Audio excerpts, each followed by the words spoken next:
All right, so are you guys ready for chapter 18? We're continuing to read Anne of Green Gables by L.M. Montgomery here at the Caribou Public Library. This is our chapter book story time, and I'm Miss Erin. So thanks for joining us today, and we are reading Anne to the Rescue, chapter 18 today. I need my glasses. All right. All things great are wound up in all things little. At first glance, it might not seem that the decision of a certain Canadian premier to include Prince Edward Island in a political tour could have much or anything to do with the fortunes of little Anne Shirley at Green Gables. But it had. It was in January the premier came to address his loyal supporters and such of his non-supporters as chose to be present at the monster mass meeting held in Charlottetown. Most of the Avonlea people were on the premier's side of politics. Hence, on the night of the meeting, nearly all of the men and a goodly proportion of the women had gone to town, 30 miles away. Mrs. Rachel Lynde had gone too. Mrs. Rachel Lynde was a red-hot politician and couldn't have believed that the political rally could be carried through without her, although she was on the opposite side of politics. So she went to the town and took her husband, Thomas. Thomas would be useful in looking after the horse, and Marilla Cuthbert, also with her. Marilla had a sneaking interest in politics herself, and she thought it might be her only chance to see a real live premiere. She promptly took it, leaving Anne and Matthew to keep house until her return the following day.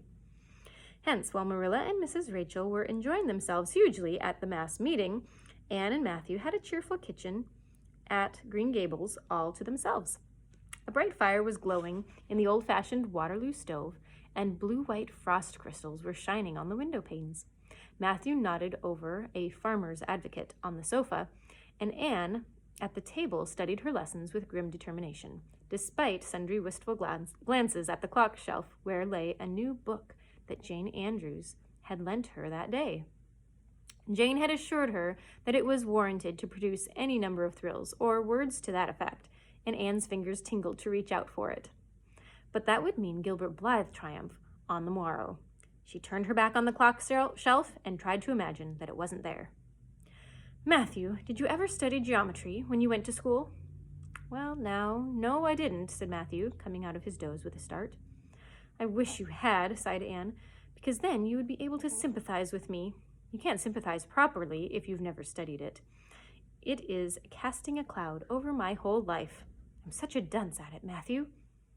Well, now, I don't know, said Matthew soothingly. I guess you're all right at anything. Mr. Phillips told me last week in Blair's store that at Carmody, that you was the smartest scholar in school and was making rapid progress. Rapid progress was his very words. There's them that runs down Teddy Phillips and says he ain't much of a teacher, but I guess he's all right. Matthew would have thought of anyone who praised Anne was all right.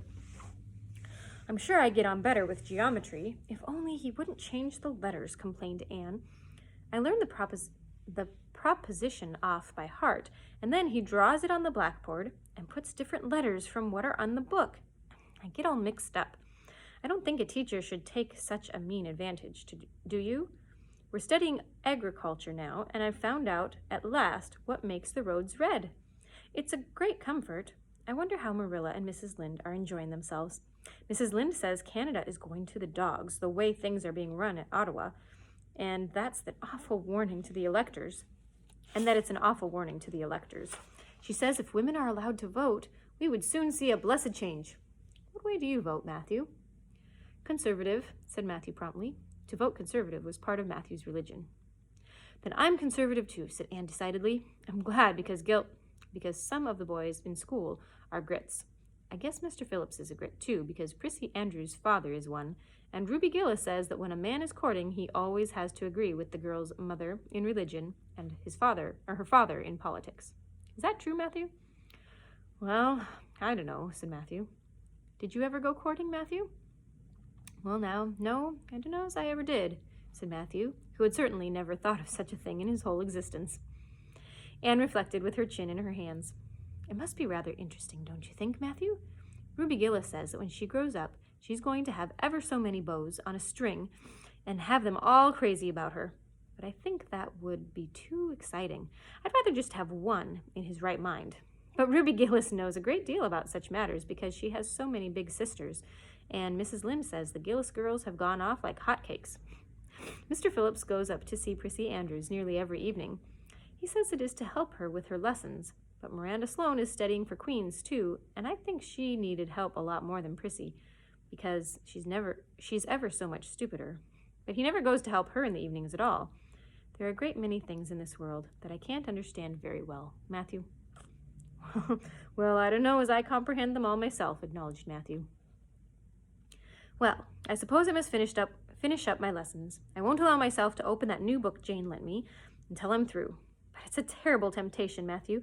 Even when I turn my back on it, I can see it there just as plain. Jane said she cried herself sick over it. I love a book that makes me cry, but I think I'll carry that book into the sitting room and lock it in the jam closet and give you the key. And you must not give it to me, Matthew, until my lessons are done. Not even if I implore you on my bended knees. It's all very well to say resist temptation, but it's ever so much easier to resist it if you can't get the key. And then, shall I run down to the cellar to get some russets, Matthew? Would you like some russets? I don't know, but I would, said Matthew, who never ate russets, but knew Anne's weakness for them.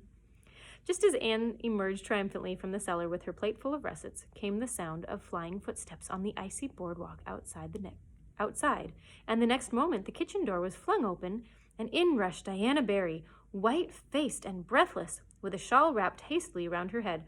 Anne promptly let go of her candle and plate in her surprise, and plate, candle, and apples crashed together down the cellar ladder and were found at the bottom embedded with melted grease the next day by Marilla, who gathered them up and thanked mercy the house hadn't been set on fire. "Whatever is the matter, Diana?" cried Anne. "Has your mother relented at last?" "Oh, Anne, do come quick," implored Diana nervously.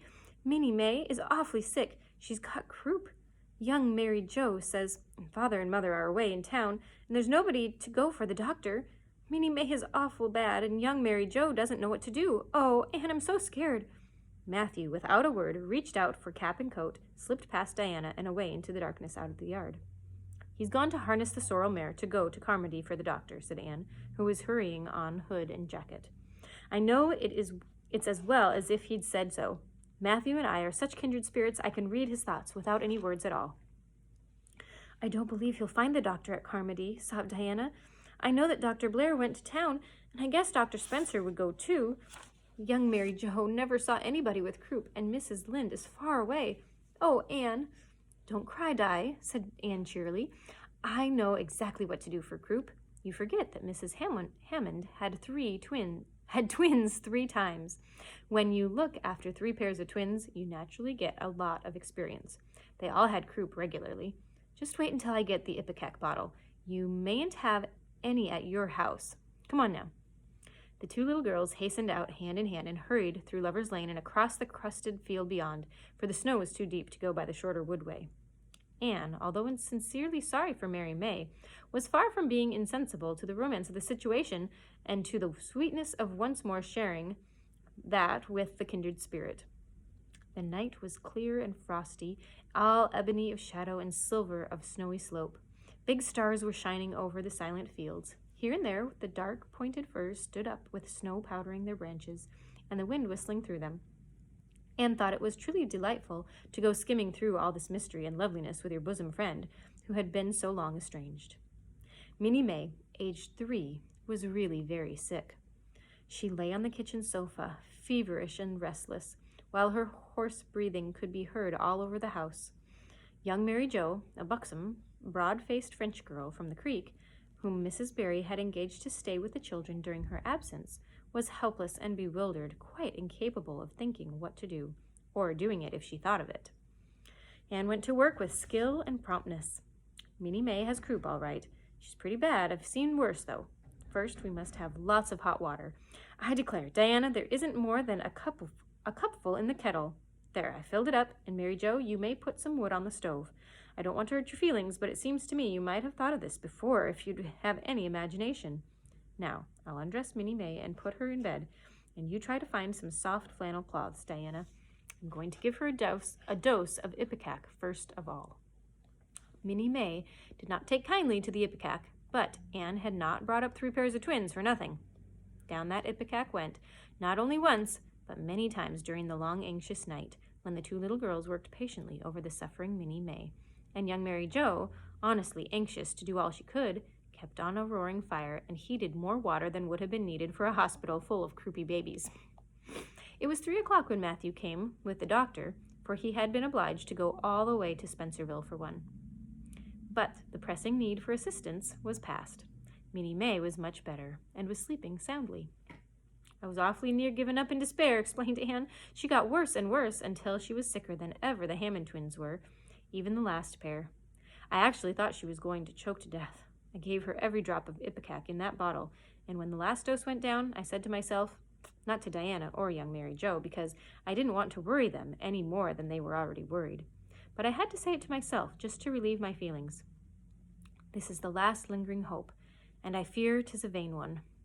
But in about 3 minutes, she coughed up the phlegm and began to get better right away. You must just imagine my relief, doctor, because I can't express it in words.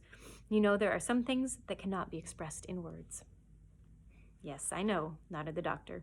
He looked at Anne as if he were thinking some things about her that can't be expressed in words. Later on, however, he expressed them to Mr. and Mrs. Barry. That little red-headed girl they have over at Cuthbert's is as smart as they make 'em.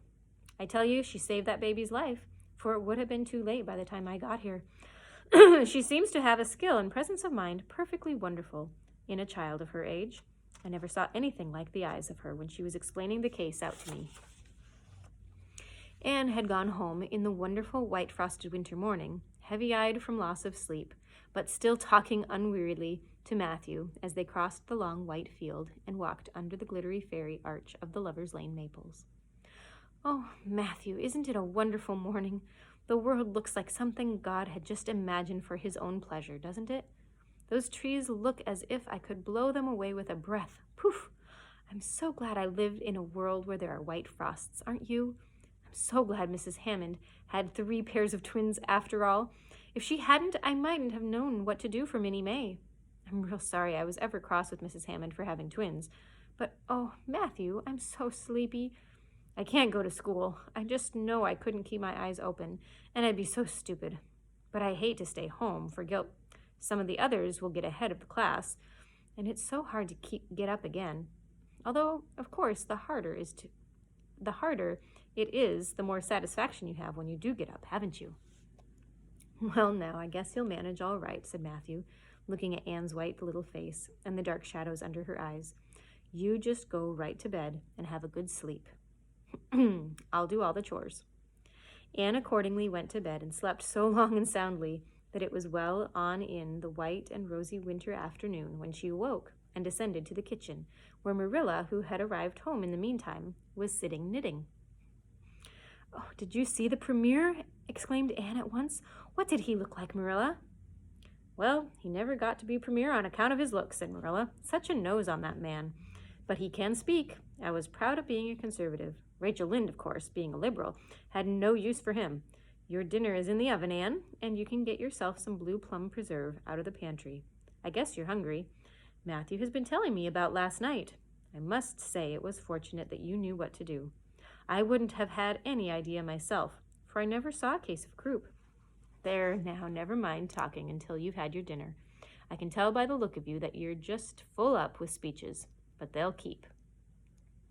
Marilla had something to tell Anne, but she did not tell it just then, for she knew if she did, Anne's consequent excitement would lift her clear out of the region of such material matters as appetite or dinner. Not until Anne had finished her saucer of blue plums did Marilla say, Mrs. Barry was here this afternoon, Anne. She wanted to see you, but I wouldn't wake you up. She says you saved Minnie May's life. She is very sorry that she acted as she did in that affair of the currant wine.